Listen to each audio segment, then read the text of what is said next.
how to borrow against stocks, home buying series. So here's what it is.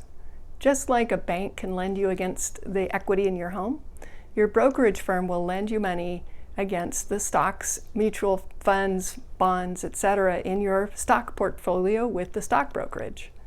Rather than sell stocks and have a capital gain on a gain, or have a loss and take the loss if you were down in the market in order to get your down payment. So there are 3 steps to this. 1, to do the loan, you'd research with your brokerage firm and determine what they need, what paperwork, and how to submit to get this accomplished. 2, to use those funds for your down payment on a housing purchase, you'd talk to your loan officer at the lender and make sure that the paperwork that you would obtain meets their requirements to use those funds as a down payment on the real estate portion. And then, 2, you'd talk to your loan officer with the lender to confirm that you can use those funds as a down payment using the loan program that you're trying to qualify for.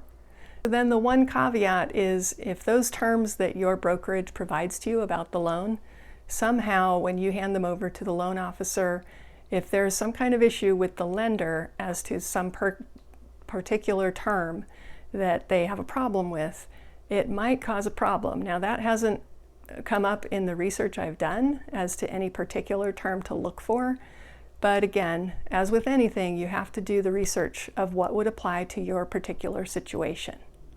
The lender will figure out your debt-to-income ratio using both the home loan that you're going to have on the new property, as well as your current debt, and then also the loan amount and monthly payment from the loan against your stocks.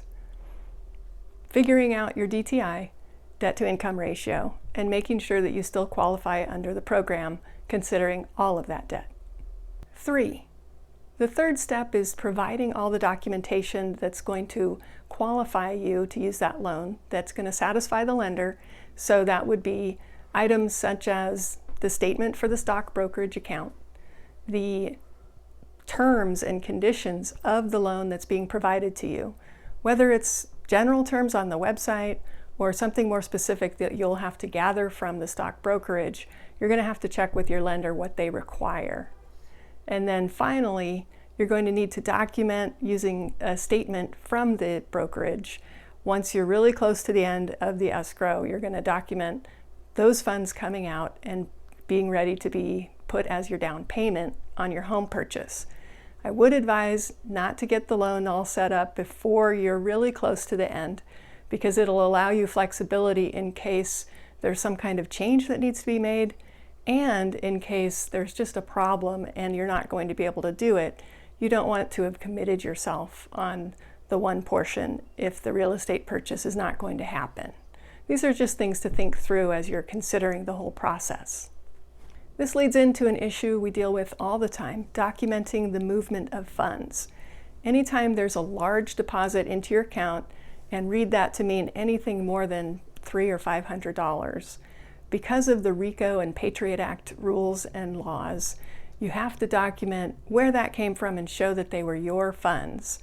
The best way to handle moving funds prior to a real estate transaction is talk to your loan officer first. Find out what's going to be needed. Find out if there's any kind of problem that's created. Because technically, if there's some movement of funds that the underwriter says, well, we can't count that, well, the underwriter could not count that, but if you actually need those funds to close your real estate transaction and close the loan, then that could create a problem. So getting ahead of it and getting knowledge up front is really the crucial piece of it. So those are some examples, but any kind of movement of funds or receipt of funds for these deposits can be this kind of issue where you have to gather the documentation. If you have questions, you know what to do.